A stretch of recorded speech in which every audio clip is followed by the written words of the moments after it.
আর আজকে আবারও চলে আসলাম আমার বড় বোনের বাসা দাওয়াত খেতে। যদিও আজকে আপা বাজার করে নাই, মানে আমার দুলাভাই বাজার করে নাই, করেছে আমার ছোট বোন। আজকে ও আমাদের বলতেছে তোমাদের আমি খাওয়াবো, এর জন্য ও আইসা এর আগের দিন আইসা দাওয়াত দিয়ে গেছে।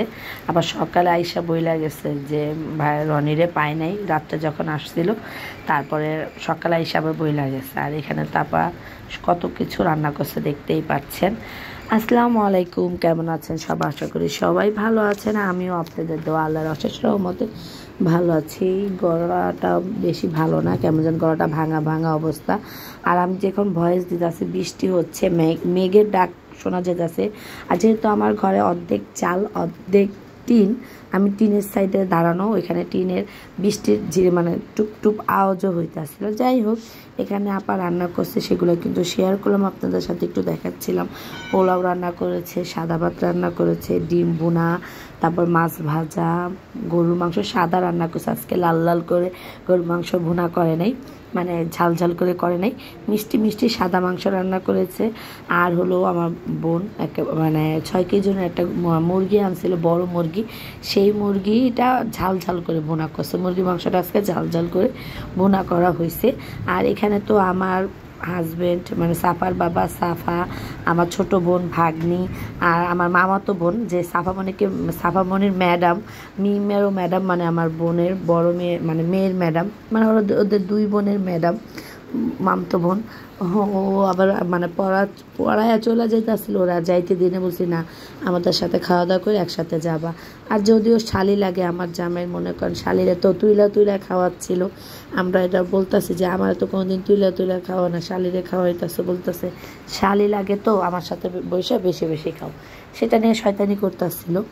যাই হোক, এখানে কিন্তু আমি খাইতে বসে গেছি। ওই যে মেয়ের প্লেটে মেয়ের জন্য খাবার নিছি, মেয়ে হাত দেওয়া খাইলে তো মেয়ে আর খাবার খায় না, মেয়ের খাবারগুলো রয়ে গেছে, তারপর ওই প্লেটই আমি খাবার নিয়ে নিছি। যদিও মাছ আমি অর্ধেক নিছি, মাছ খাইতে ভালো লাগে না, যেহেতু ভাজা করছে, ভুনা করলে তো নিতামই না, মাছটা ভাজা করছে, উপরে আবার বেরেস্তা দিয়ে দিছে, তাই অর্ধেক মাছ ভাঙে নিছি, নিয়ে কিন্তু এই যে আমি মাছ দিয়ে খাচ্ছিলাম। তারপরে ডিম ভুনাটা নিছি, যদিও আমি ডিম ভুনাটা ভাত দিয়ে খাইতে পছন্দ করি, পোলাওতে একটু নিচে দেই, ভালো লাগতেছে না, রাইখা দিয়েছি, বলতেছি ভাত দিয়া তারপরে খাবো। এখানে শুধু গরুর মাংস যে সাদা ভুনা করছে ওইটা দিয়ে পোলাও দিয়ে আমি খাচ্ছিলাম। আর প্রত্যেকটা রান্নাই খুব মজা ছিল।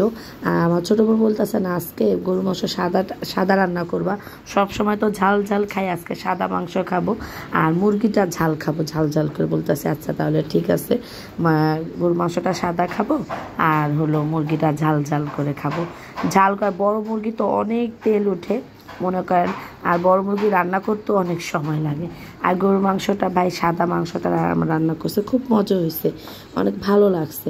যাই হোক, আমার কিন্তু পোলাও দিয়ে খাওয়া শেষ, অল্প একটু নিয়েছি পোলাও, আর ভাত নিব। আমি তো ভাত প্রিয় মানুষ ভাই, ভাত ছাড়া আমি চলতে পারি না। ভাত আর ভর্তা এই দুইটা হইলে ভাই আমার আর কিচ্ছু লাগে না। বিয়ে বাড়িতে যে অনুষ্ঠান বাড়িতে যদি ভাই ভাত দেয় খুব শান্তি লাগে পোলাওর বদলে। যাই হোক, অনেক কথা বইলা ফেলতেছে। আমি যেহেতু এডিট করছি তখন তো ভাই দেখে আমার খুবই খাইতে মন চাইতেছিল। দেখবেন খাবারের ভিডিওগুলো পরে যখন আপনি এডিট করবেন তখন তো আপনার খাইতে মন চাইবে, তখন দেখা। এটা মনে করেন সবারই, শুধু আমার একার না। যাই হোক, ডিম দেওয়া খাওয়ার পরে কিন্তু এই দেখেন লাল লাল করে যে মানে মুরগির মাংসটা রান্না করছে ভাই, দেখতে গরুর মাংসের মতোই লাগতেছিল।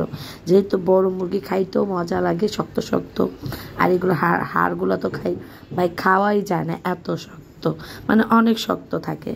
এখানে আমি ভাত দিয়ে মুরগিতে একটু খাওয়ার পরে ডাল নিয়ে নিছি। আমার তো সব সময় জানেন ডাল পছন্দ, ডাল দিয়ে তারপরে মনে করেন ডাল দিয়ে লেবু দিয়ে এগুলো খাইতে খুব ভালো লাগে।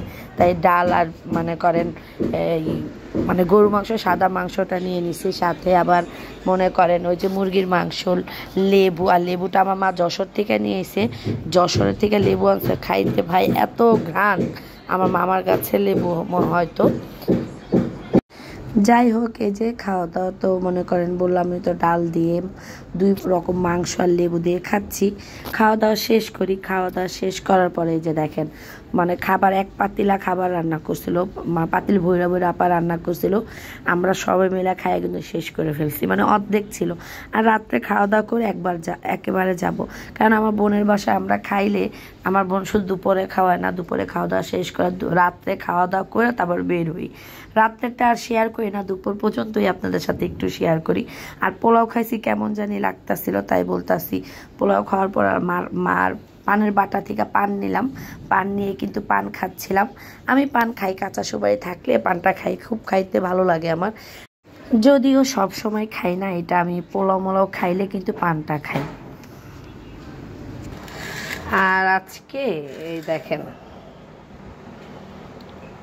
শুটকি বাগার দিব, চাপা শুটকি, এগুলো এখন মনে করেন বাইটা বাগার দিব।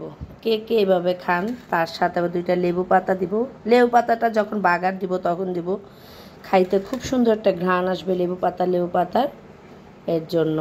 আর এখানে রসুন, তারপরে মরিচ, চাপা শুটকি, আর হলো পেঁয়াজ, আর হচ্ছে 2টা লেবু পাতা নিয়ে নিছি আজকে দুপুরের জন্য শুটকিটা বাগার দিব। আর বৃষ্টি হবে, দেখেন বৃষ্টি আসার আগ মুহূর্তটা মাশাল্লাহ। এখনো একবার বৃষ্টি হয়েছে, আর যেমন রোদ হয়েছে বাইরে নিয়েছিলাম, এখন আবার বৃষ্টি হয়েছে, আবার ঘরে নিয়েছি। নেওয়ার পরে কি হয়েছে, আবার আমি বাইরে গেছি, আমার মানে মিটারে কাট শেষ হয়ে গেছিলো কারেন্টের, আমি টাকা ভরতে গেছিলাম আমার মেয়েকে ঘরে রেখা। ও বৃষ্টি দেখে আমার কাপড় চোপড়গুলো নিতে পারছে, ওর বাবার কাপড় চোপড়, শুধু ওর কাপড় চোপড়গুলো নিতে পারে না, এত বড় হতে পারে নাই। তো বলতেছে আম্মু আমারগুলো তো ভিজা গেল, তোমারগুলো আমি নিছি আম্মু। আমি কি থ্যাংক ইউ তোমাকে, এইগুলো বলতেছিল সাবামনি। যাই হোক, শুটকিটা তো যে বাগার দিতে আসছি বললামই, শুটকিটা মনে করেন অনেকদিন ধরে খাবো শুটকি আই না, ধুইয়া রাখছি, কিন্তু শুটকিটা বাগার দেওয়া হয় নাই। এই যে আজকে কিন্তু এই যে শুটকিটা বাগার দিয়ে দিছি, কারেন্টে আর করি নাই। এই যে গ্যাস একটু বাড়ছে, শুটকি তো এটা আস্তে আস্তে ভাজা ভাজা হবে।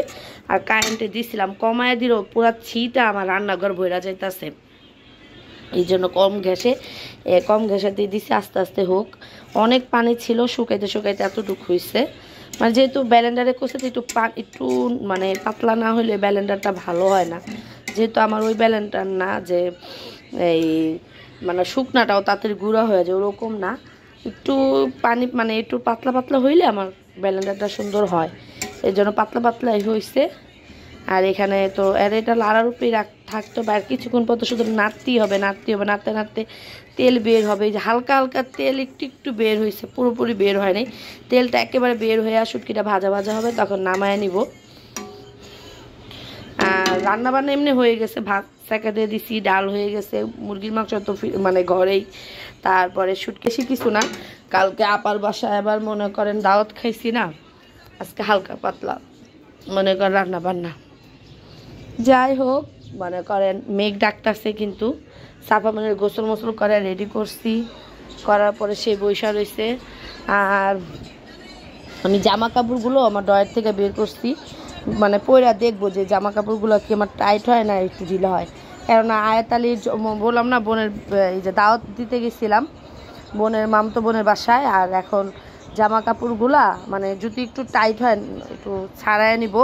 সকালবেলা হোলি খেলার জন্য সাদা জামা পরে সবাই হোলি খেলবে, আর মনে করেন মুসলমানের অনুষ্ঠান তো, আর মানে অনুষ্ঠানটা কোন সাদা হবে দেখে যে আমাদের বাড়ির কাজ, পাশের বাড়িতে যে কাজ হইতেছে, এই যে এই বাসার মানে এই ছাদের 2 তলা হবে। অলরেডি চেয়ার টেবিল নিয়ে এসে বৃহস্পতিবার সকালবেলা হোলি, রাত্রে হলো গায়ে হলুদ, তারপর দিন তো অনুষ্ঠানই। যাই হোক, সব কাপড় চোপড়গুলো আমি এই জন্য খাটটা আমার আলো জালো হয়ে গেছে, সব বের করে আস্তে আস্তে গুছাই নিতেছি। সাফারও সাদা জামাটা বের করে দেখবো, সাফা যদি একটু টাইট হয় একটু ছাড়াই নিয়ে আসবো, বা ছোট হইলে সমস্যা নাই, কেন কালকে 20 দিন পরে নষ্ট করে ওইটা আর পরাবো না। অলরেডি একটা মানে হোলি 2টা হোলি খায় ফেলাইছে ওই ড্রেসটা পরে। আর সাদা তো আর বানাই নাই, সামনে ঈদ, এত খরচ করা সম্ভব না ভাই। আর এই যে ভিজা কাপড়গুলো আমার মেয়ে আইনে এখানে রাইখা দিচ্ছে, এর জন্য আর মনে করেন এত টাকা পয়সা এখন সামনে যেহেতু কুরবানি, ঈদের আর বেশি দিন বাকি নাই, এই জন্য ওইভাবে এত মানে খরচ আর করলাম না।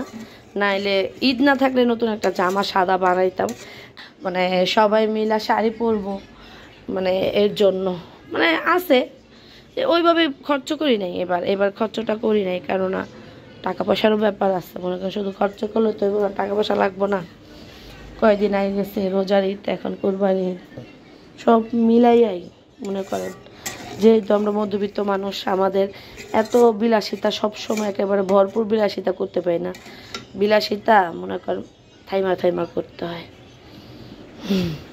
এবার যেমনই মানে এবারকার ঈদগুলোই ভালো হয় না, রোজার ঈদটাও একটু ওইভাবে কেনাকাটা করে করতে পারিনি, কেননা এই যে আলমারিটা বানাইছি ঈদের ভিতরে, রোজার ভিতরে আলমারিটা বানাইছে, টাকা পয়সার একটু সমস্যা।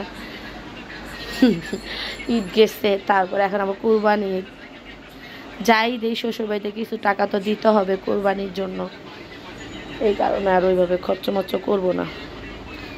এইবার ঈদে তো সাফার বাবা আমি মার্কেটই করি নাই, আমরা মার্কেট করি নাই, তবু একটা জামা কিনে নিয়ে এসেছি, ওইটা বানাইতে দিছি, ওইটাই অনুষ্ঠানের দিন পরবো। যাই হোক, আগে এবার এই শুটকি বাগারটা দেওয়া হোক, হইলে তারপরে দুপুরে খাওয়া দাওয়া করবো, সেটা শেয়ার করব। আর দেখেন একটু তেল উঠতেছে, দেখছেন তেল কিন্তু উঠতেছে। আর এই যে আমার শুটকি বোনাটা হয়ে গেছে, এখন আমি ঢাইলা নিব। এই যে দেখেন একটু পানি নাই, কিন্তু তেল উঠে গেছে। আর এই যে শুটকি বোনার ফাইনাল লুক দেখছেন, কত সুন্দর হয়েছে না শুটকি বোনাটা? দেখতে কিন্তু অনেক সুন্দর হয়েছে, একটা লাল লাল হয়েছে দেখতে, কালারটা মাশাআল্লাহ অনেক সুন্দর আসছে। বাটিতে বাইরে নিচ্ছি আমি। আর এখানে কিন্তু এই যে রান্নাবান্না শেষ করে খাইতে বসে গেছি। আর ওই যে লাল লাল করে যে শুটকি বোনাটা করছি ভাই, দেখেন মরিচটা একটু বেশি দিচ্ছি, কারণ আমি ঝালটা একটু বেশি খাই। ভাতটা দেখেন লাল হয়ে গেছে, মানে দেখতেও যেমন লোভনীয় লাগতেছে, খাইতেও কিন্তু ভাই তেমন লোভনীয় লাগছে। যাই হোক, আপনাদের সাথে শেয়ার করলাম। দুপুরে খাওয়া দাওয়া করলাম, আপার বাসায় এর আগের দিন খাওয়া দাওয়া করছি, তারপরের দিন আমি বাসায় সারাটা দিন কী করছি সেটাই আপনাদের সাথে শেয়ার করলাম। সবাই ভালো থাকবেন, সুস্থ থাকবেন, আল্লাহ হাফেজ।